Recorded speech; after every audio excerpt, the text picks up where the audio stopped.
The Duet by Valerie Howard. Narrated by L.H. Warren.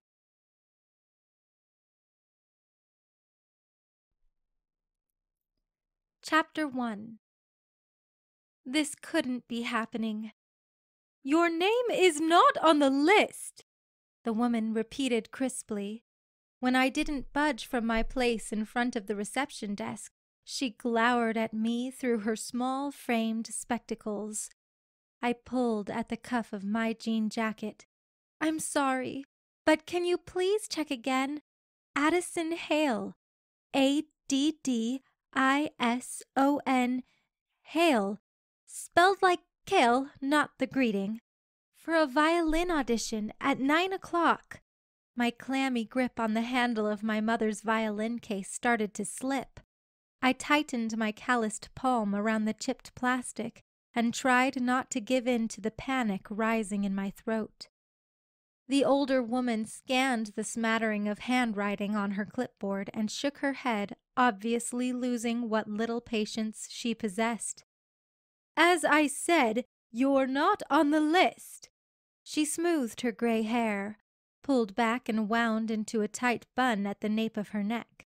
"And if you are not on the list, I must ask you to vacate the premises." She scrunched her pencil-thin eyebrows together. "Immediately." I opened my mouth to protest, but at the sharp look she sent me, I snapped my lips together and spun on my heels to leave the empty lobby by the same door I'd entered only moments ago. Spirits sagging further with each step, I slipped out among the bustling city pedestrians, letting the glass door of the concert hall glide shut behind me with a resounding clang. The sound of shattered dreams. The dirty sidewalk blurred as tears brimmed against my lashes. I'd practiced for this audition for weeks, until my fingers cracked and threatened to bleed. If I could just join Maestro Shea's symphony orchestra, I would prove I was good enough to play my violin professionally. And now, because of some foolish clerical error, I wouldn't even get to audition.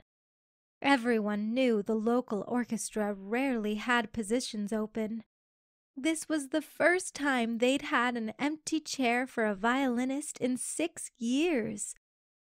I inhaled a ragged breath and tried to get a grip on my runaway worries, wiping the moisture from my face. I needed a plan. Maybe I could find the number of the girl who had called with my audition time and... A hard slam to my shoulder startled me out of my thoughts, and my violin case flew from my hand, landing hard on the concrete and bouncing once before the rusty latch sprang open.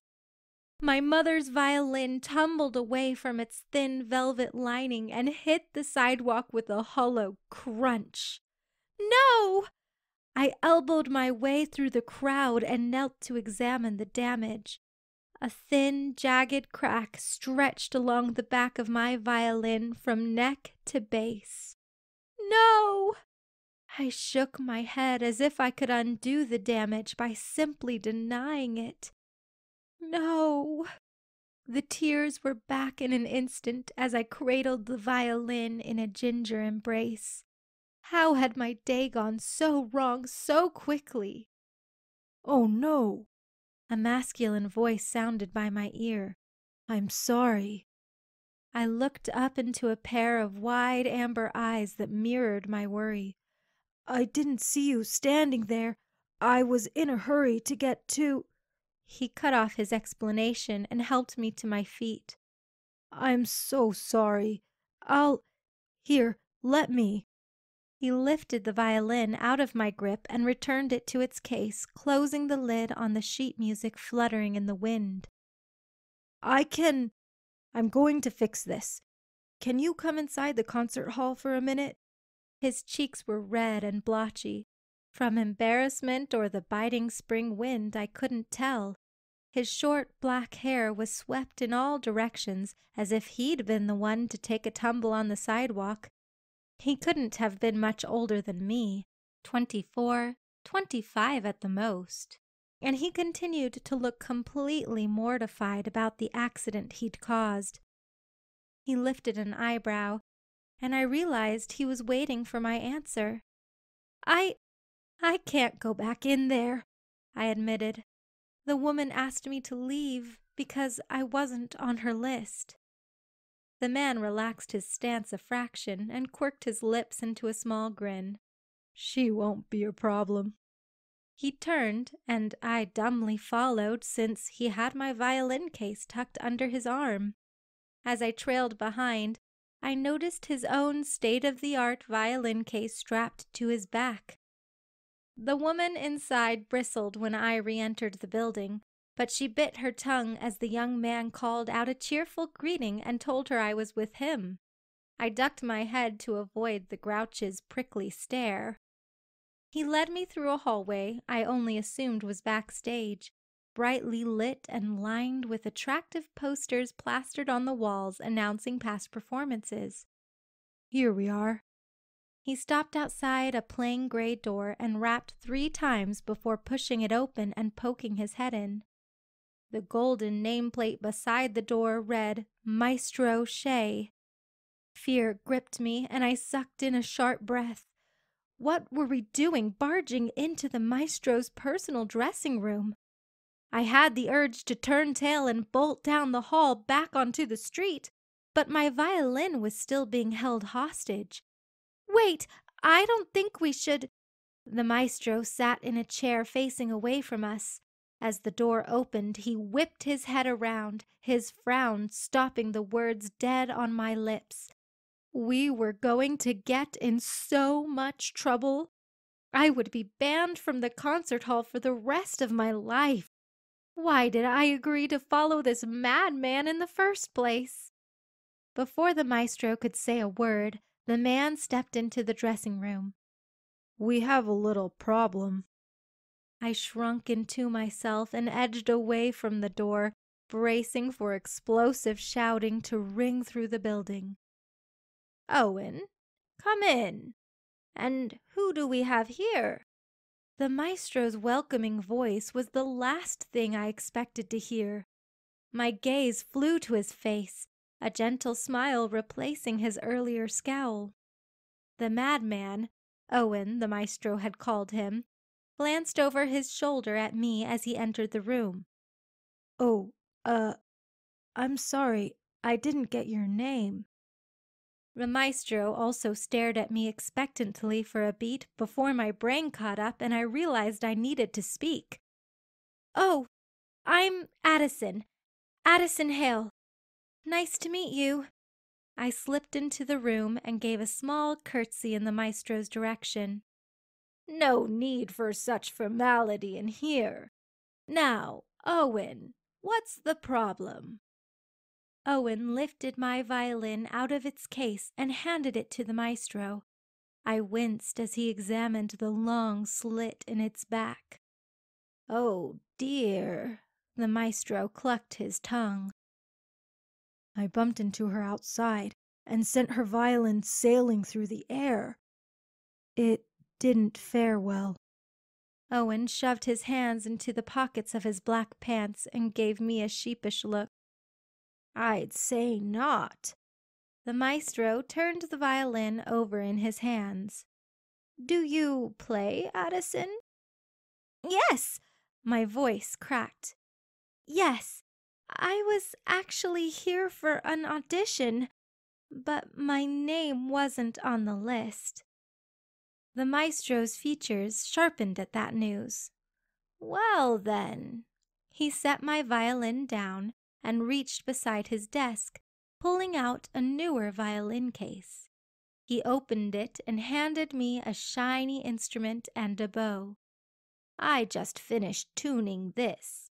Why don't you play something for me?" My eyes widened as I accepted the gorgeous instrument from his large hands. He wanted me to audition right now? My fingertips quavered, but I nodded with determination. If this was my big chance, I wouldn't be fool enough to turn it down. I let out a slow breath and shrugged off my jacket, draping it on a nearby chair. I had the sheet music for my audition piece in my case, but I knew the song forward and backward by now. I could do this.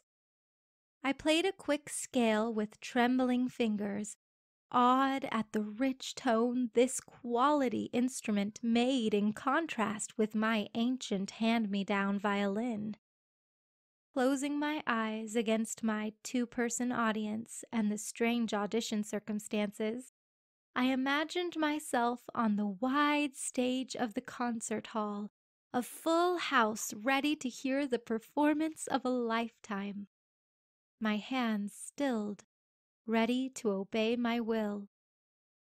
I drew the bow and pressed my fingers nimbly against the strings. As I played, I poured the emotions from the hectic morning into the piece. The measures felt my frustration at being disbelieved and dismissed, the sorrow at the loss of my mother's instrument. I held nothing back, letting the melody wring my soul dry. As the last high note reverberated through the small room, I opened my eyes and blinked to focus on the maestro. I had done my best. Had it been good enough? His lowered brows and thoughtful finger tracing his lips didn't give me much hope. "Where do you normally play?" His even tone gave no hint of his opinion of my performance. I lowered the violin from my chin. At church mostly. I accompany the organist every Sunday." "You were not classically trained?" I shook my head, though his words sounded more like a conclusion than a question. "No, I just played in my high school orchestra and practiced daily with instructional videos online, but I didn't think that bit of information would do me any favors said aloud." I glanced at Owen, slightly embarrassed to admit my minimal training, but he only sent me an encouraging nod. If he was judging me, the sentiment was well hidden. "And your instrument, the broken one, where did you get it?" "It belonged to my mother." I cringed, comparing it to the one I held now. "She played it in high school and college." "No college for you?" The maestro folded his hands behind his back. "No, I didn't go." This audition wasn't unfolding how I'd pictured it would. He was softening the blow. I wasn't going to get the position. My heart sank to my toes. The maestro hummed. "Your form is, well, it's awful, frankly, and your articulation could use some work." I deflated, crushed. How many times was I going to have to cry today? But he continued.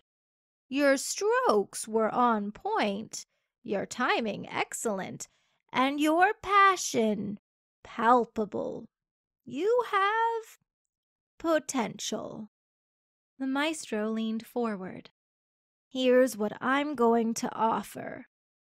My back straightened, every sense on high alert. "I'm going to give you another audition to make up for the mix-up today. Only this time, I want you and Owen here," he indicated the younger man with his chin, "to play a duet." "A duet?" Owen stepped forward, a flash of something indecipherable crossing his face. "In 3 weeks," the maestro smiled. "You may use the practice rooms here.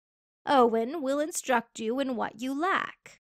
He shuffled through a stack of folders on his desk and handed a sheet of music to Owen, an identical one to me. Another chance? In 3 weeks? That would be absolutely perfect news if not for one tiny hiccup. I cleared my throat, shaking my head. "Thank you so much for the opportunity, but I don't know if I can get my violin repaired in that amount of time. Not to mention my budget." Maestro Shea waved his hand dismissively. "You will use the new violin, of course." The instrument that was worth more than everything I owned in this world? Yeah, right. If there happened to be another accident, I'd be paying off that debt for decades. I suppressed a shudder. "I'm sorry, but I can't be responsible for borrowing this." The maestro chuckled. "Who said anything about borrowing? Consider it yours. My son broke an instrument that obviously has sentimental value to you, so you will take one of his spares. Fair enough, Owen?" My gaze flew to Owen. His son? He was the maestro's son? "Absolutely." Owen smiled, looking at ease for the first time since he collided with me. "It's the least I can do." My throat grew sticky as I nodded and stared at the high-gloss, cherry-tinted violin that was now impossibly mine. "Thank you." My heart swelled with hope. With an instrument like this and the maestro's son for a teacher, I'd nail the next audition for sure. 3 weeks couldn't go by fast enough.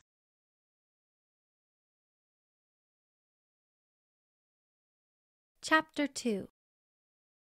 On our way out of the concert hall, Owen reserved a practice room from 6 to 8 o'clock that night and every other night until my audition. He insisted we'd need at least 2 uninterrupted hours for 20 days straight without exception, and even that might not be enough to bump my ability up to the maestro's standards. I deferred to his expertise, but I promised myself to be a quick study and not take up so much of Owen's time.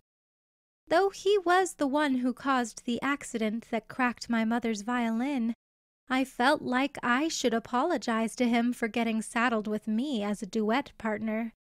The guy could probably play circles around me, and I'm sure he had much better things to do than become my nightly instructor. I immediately hurried back to my apartment to practice my part, since I didn't have to go to work at the grocery store until after lunch. Carol wasn't going to be thrilled that I'd have to leave again for practice that evening, but she knew about my dream of becoming a professional violinist when she hired me, and she wouldn't expect me to pass up this opportunity.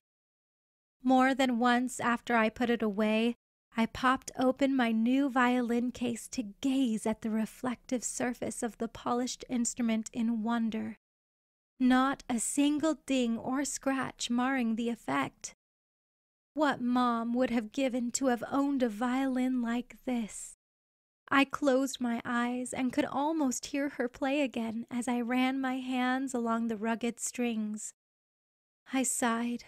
What I wouldn't give for the imagined melody to truly ring in my ears. "So, you play at your church?" Owen's opening question surprised me at rehearsal that night as he flicked on the lights of the practice room, completely empty except for a smattering of black music stands and a tower of stacked chairs. "Yeah, every Sunday." I set my case on the floor and tenderly removed my violin. "I do too. Play at my church, I mean. Whenever I get the chance." He shrugged. "When we're not away on tour." He began tuning his violin, and I followed suit. After we were satisfied with the sounds of our instruments, Owen had me play a quick scale and the first line of our duet. I did my best, but he wasn't exactly smiling when I lowered the violin. He stood stock still, a look of concern creasing his brow. The silent tension in the room stretched my nerves thin. "What?" I finally blurted out. He licked his lips. "Why do you play?" He was full of surprising questions today, this one. I shrugged and blew out a breath. I guess because my mother played. The answer didn't seem to satisfy him, but he shook off his statue-like stance and immediately positioned my feet, shoulders, and arms, nudging each appendage into place with a slight push of his bow.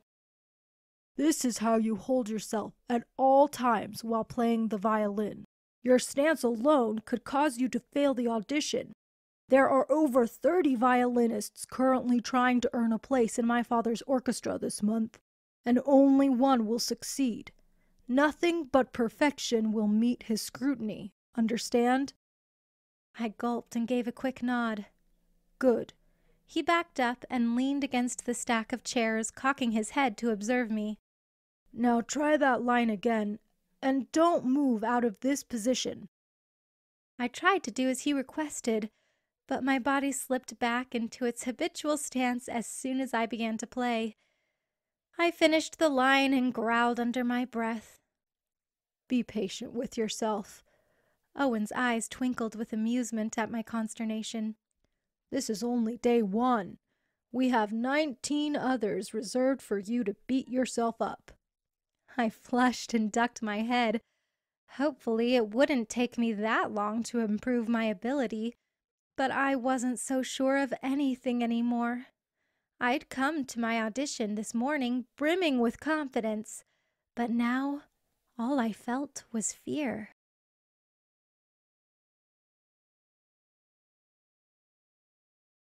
Chapter 3. Wrist. Owen reminded me for the 100th time as he gently rapped my joint with the end of his bow. He used that thing as an 11th finger, always tapping me with his abundant corrections. I would have been annoyed, except those amber eyes never judged my mistakes. I knew he was only trying to help. Why was it so hard to hold my wrist correctly? And then when I did focus on holding it the way Owen taught me, my distracted mind refused to concentrate on the proper notes. The result sounded like I'd never played before in my life. Sorry. He must have grown sick of my apologies by now, but his calm, patient manner never cracked.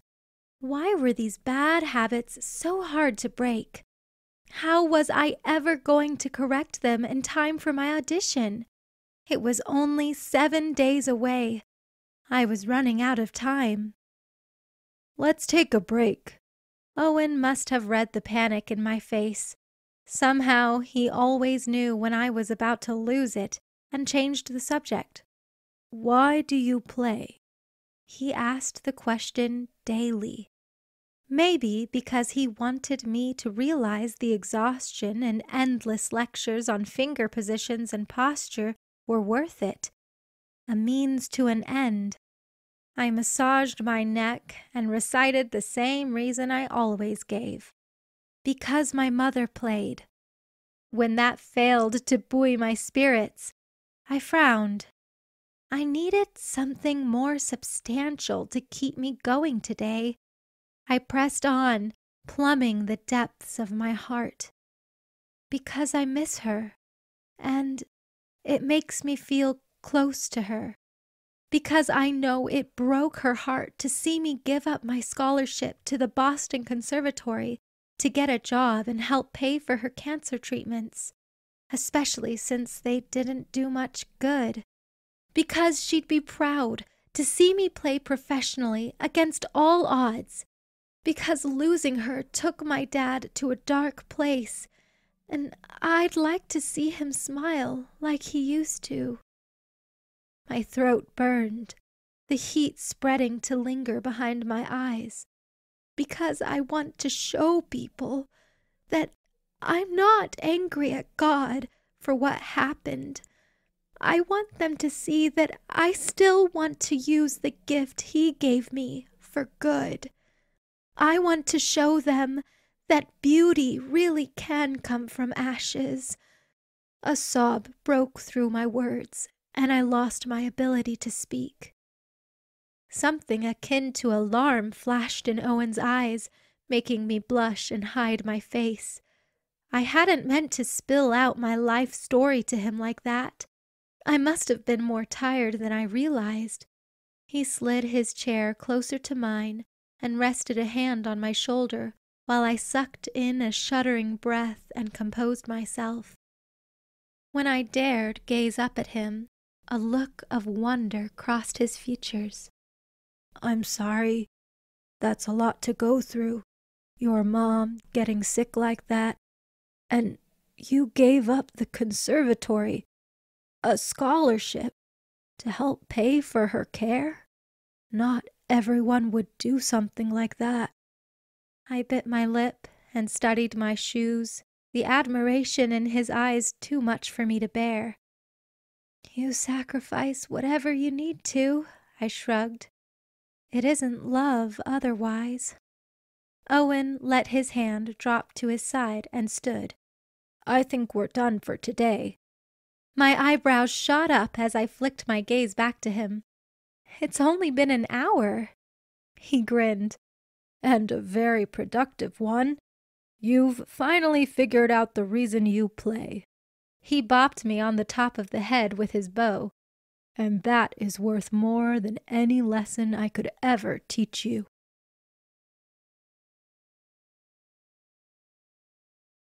Chapter 4. Owen was right. Practice went much smoother once I could answer his nightly question. Knowing why I was playing, the deeper reason, made everything click. Practice didn't seem as grueling, and I found it easier to adapt my body to the new positions. They became second nature, and Owen's bow taps almost ceased altogether. I could now match him note for note, stroke for stroke. The maestro would have to give me that empty chair once I proved I could keep up with a skilled player like his son. Encouraging me further was Owen's news that the other auditions had been a disaster. Apparently, the scheduling mix-up had affected more than my audition, and several violinists had dropped out of the race, angrily storming away when they realized their names weren't on the list and their time slots had been taken by others. The maestro had confided in Owen that none of the musicians who had already auditioned were fit to join the orchestra. The night before my audition, we ran through our piece for the final time, savoring the sound of our harmonious notes bouncing off the walls. I inhaled and let out a contented sigh. I was ready. As we packed up for the night, I realized I would severely miss our nightly rehearsals. I would even miss Owen's gentle tapping corrections. Just as I was about to tell him so, Owen slung his violin case over his shoulder and turned to me with his hand outstretched. It's been an honor, Addison. May God grant us both a good night's sleep before our audition tomorrow. Our audition? I teased as I shook his hand. Don't you mean my audition? Did he forget he already played with the orchestra? A look of horror crossed Owen's face. I mean, well... My skin prickled. Something was wrong. I dropped his hand like it was on fire. Aren't you in the orchestra? You said you toured with them. He was the maestro's son. Surely he had a chair among the violinists already.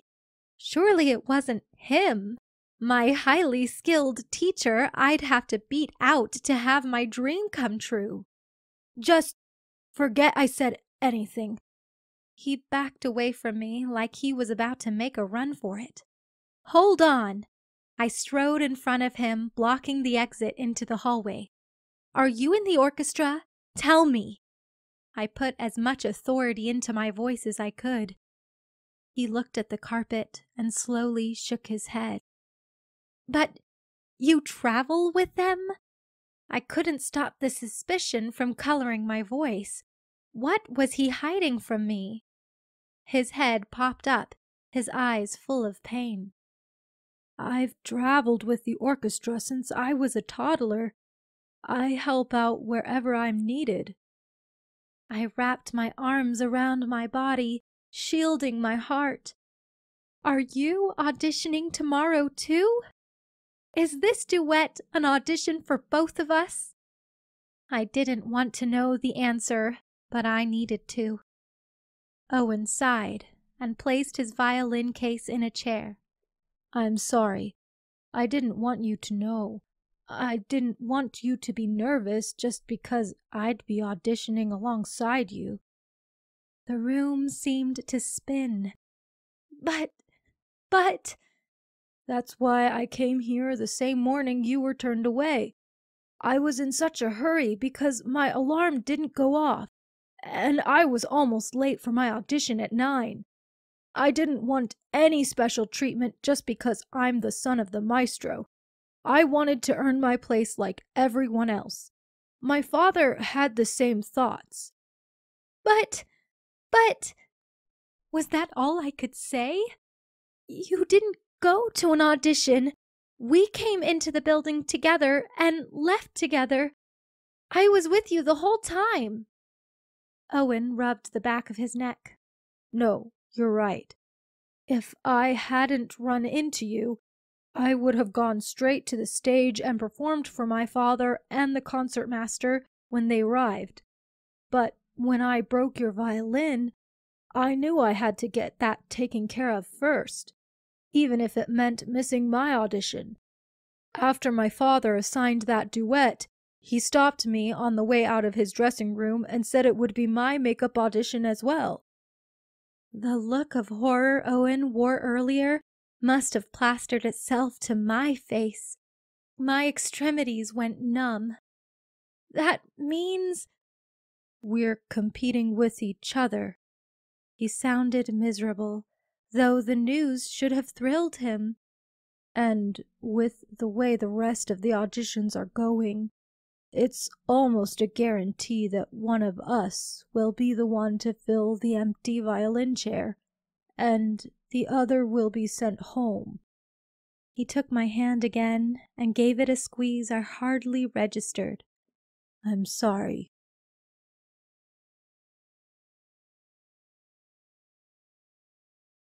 Chapter 5.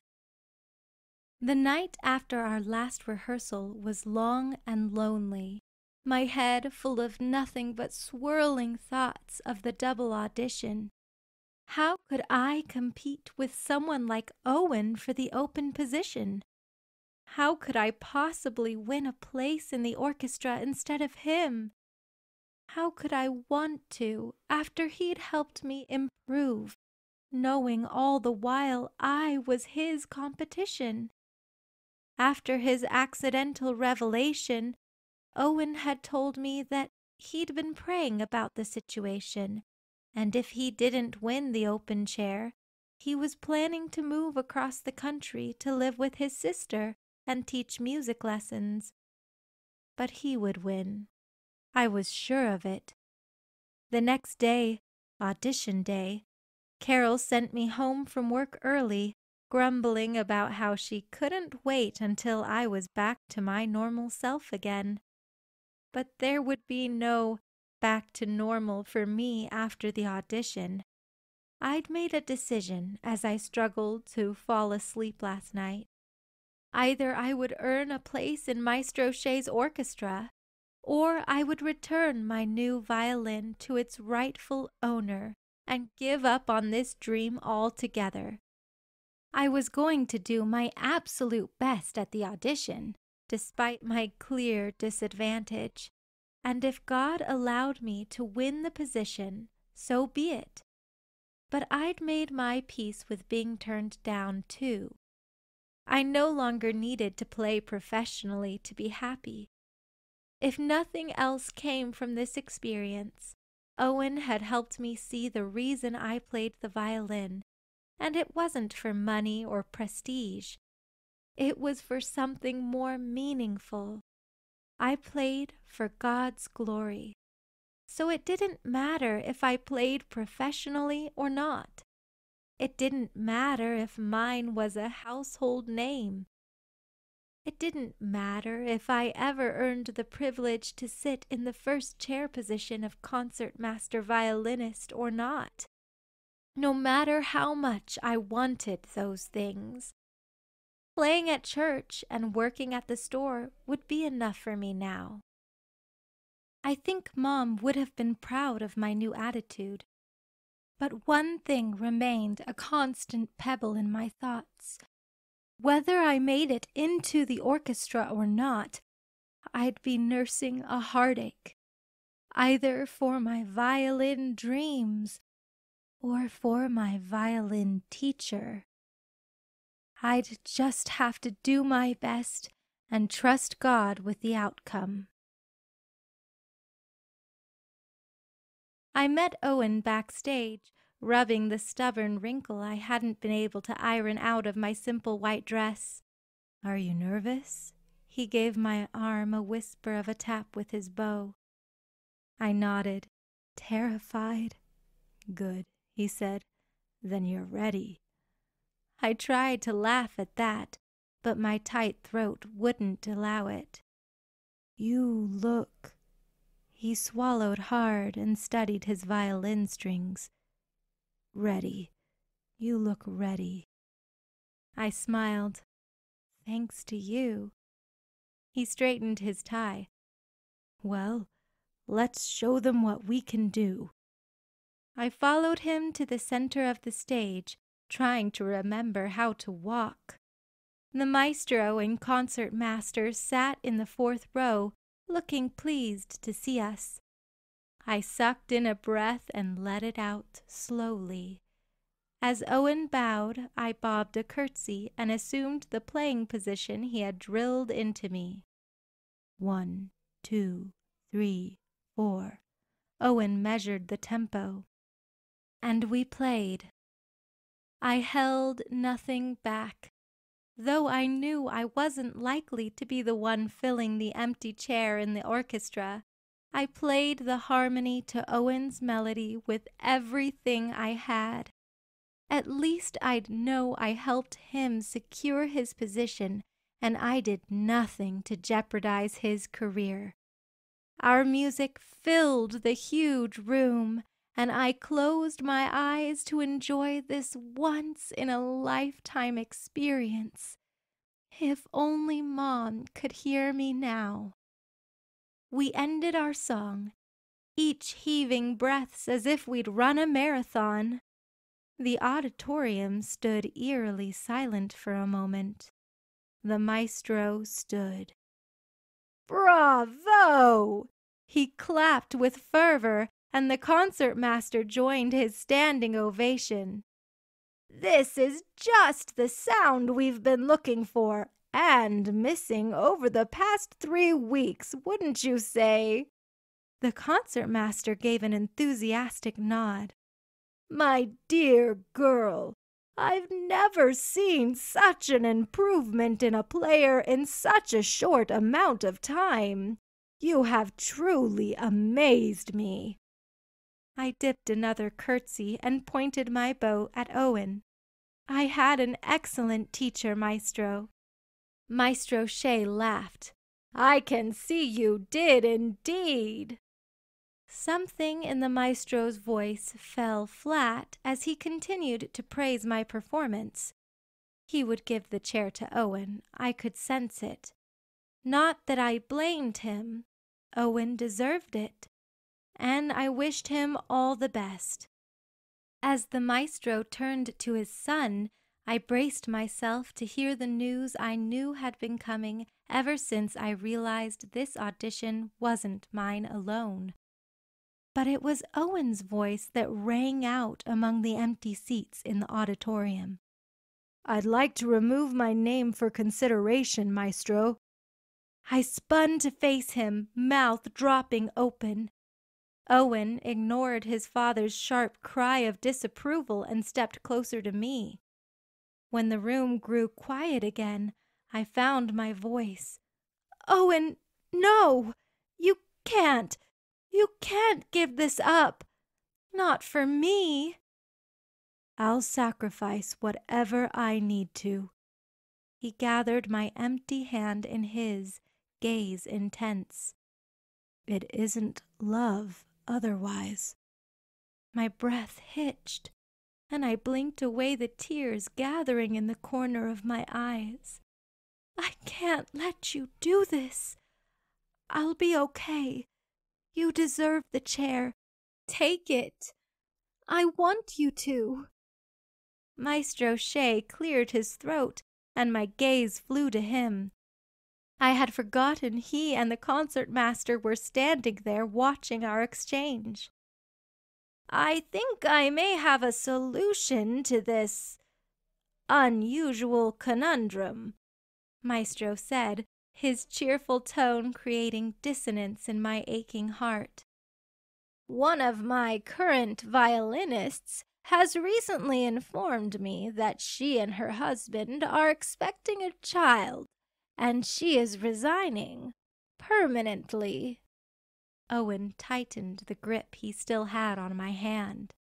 So that leaves us with 2 violin chairs that we desperately need to fill, seeing as how every other musician who auditioned before you was either too vain or too inept for the job. He smiled broadly, opening his arms as if about to embrace us both from afar. What do you think? We both stood in stunned silence for a moment before Owen set his violin in his open case and scooped me into his arms, spinning me around as his eyes shone with giddy relief. Laughter bubbled up from my chest. This couldn't be happening. It was too good to be true. We could play together. We could practice together. We could be together. I'll take that as an acceptance, the maestro chuckled.